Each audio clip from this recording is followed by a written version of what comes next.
Carmelo Anthony has retired. What a career it was. Arguably the greatest one and done in NBA history. Not only that, but the only rookie to win Rookie of the Month every single month, and yet still did not win Rookie of the Year. Carmelo will become a 10-time All-Star, and in my lifetime, a 6-time All-NBA performer. I got to watch his entire career. We got to see him evolve in time. Just as a Knicks fan, there have been some rumors he should have his jersey, number 7, retired in New York. So my first question for you is, number one, should it be retired by the Knicks or the Nuggets or even both?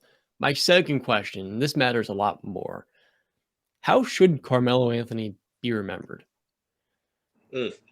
It's crazy. So when he retired, I was on my work trip, so I couldn't get to watch ESPN and see what they were saying. But I was looking at comments on Twitter, and there's some Knick fans that are like, "Oh, you're nuts for saying he deserves his jersey retired," and then other people saying he absolutely deserves it. And I'm in the group that believes that you should retire his jersey.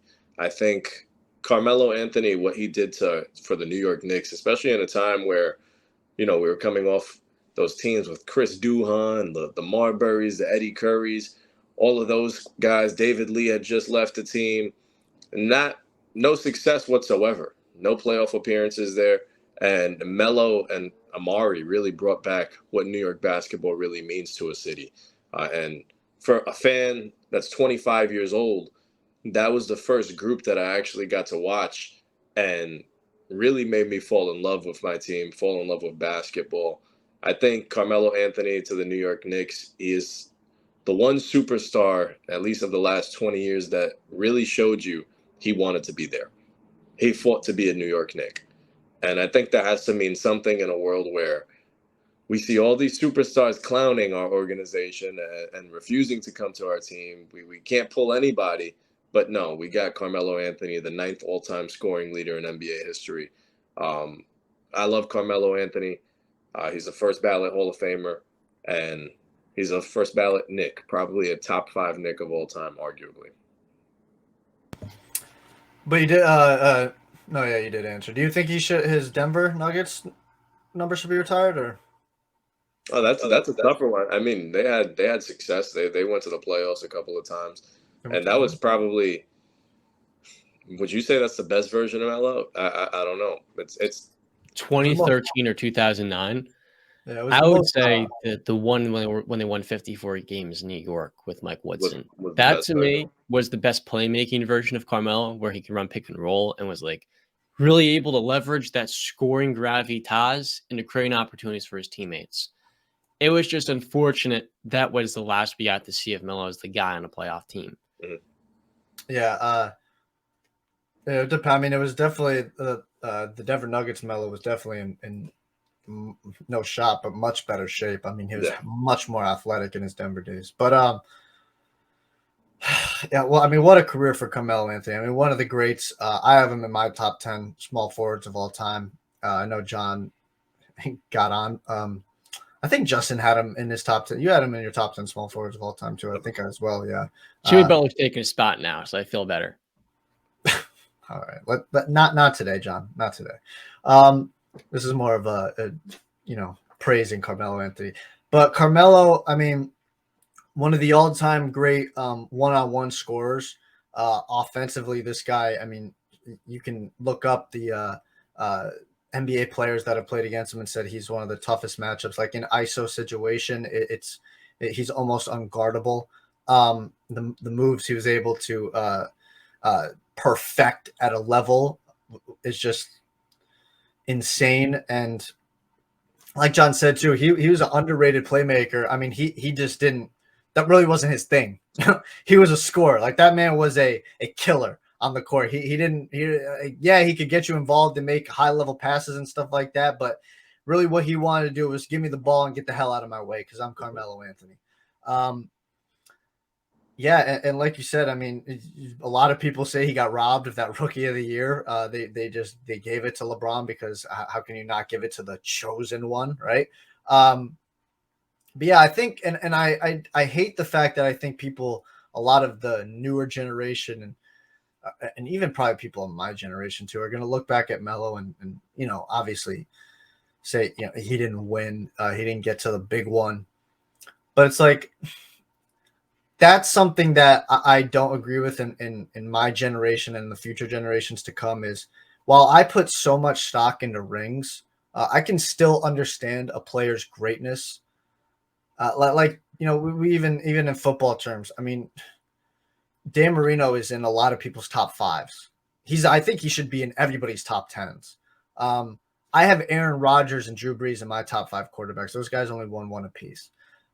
The ring chasing culture, while it is, you know, obviously something that's going to jump your career, I don't think we should ever look back on a player and diminish him. Like, yes, the people who are ahead of him are going to be ahead of him, but don't get it twisted on people that may have won a ring but weren't better than Carmelo Anthony, because he was an all-time great player. And I know it would have obviously probably broken Justin's heart if what should have happened back in 2011, which was Carmelo Anthony was supposed to be the third member of the Miami Heat Big Three, the Heatles. It was supposed to be Wade, Bron, and Melo, but Melo signed that extra year in Denver and then forced his way out, going to New York, and he couldn't become a free agent at the same time that Bosh, Wade, and Braun all did. So it worked out in that favor with those big three, but it was supposed to be Melo, Braun, and Wade.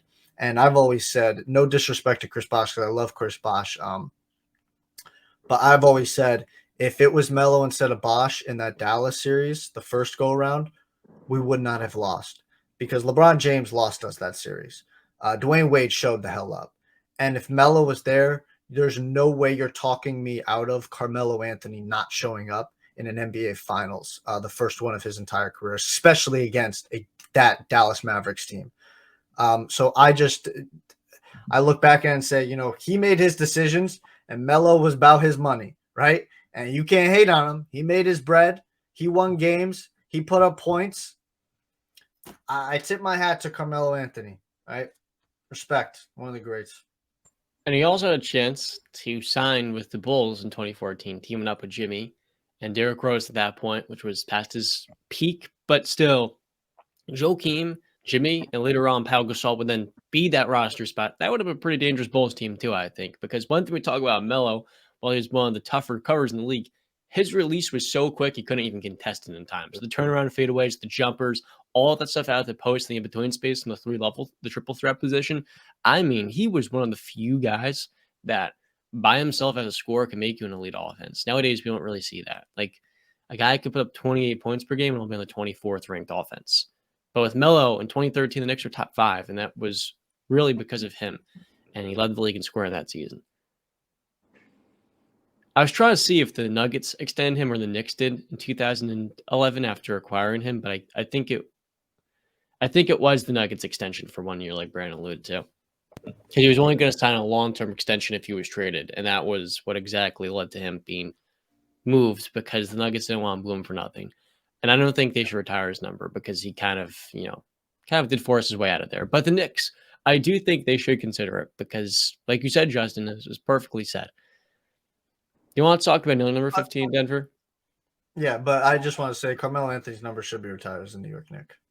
Right. I don't even know. I don't even think it's really debatable. So the fans saying it, I get it. They want to throw the playoff series in there. But, dude, we weren't even playing in playoff series without him.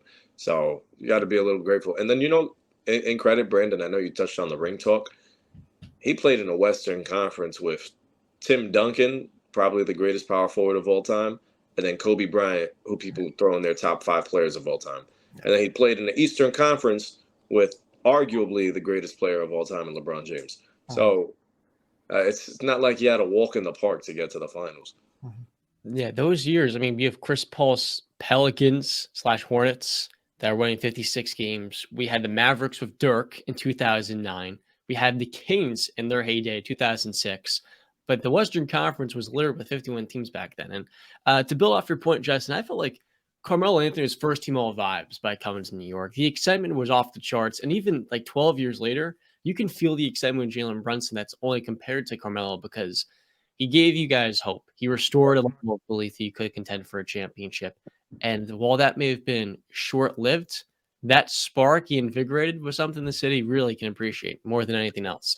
So Yeah, you were, He's the reason for a lot of Knicks fans right now. yeah, you hit the nail on the head, John. Carmelo Anthony was built for New York City.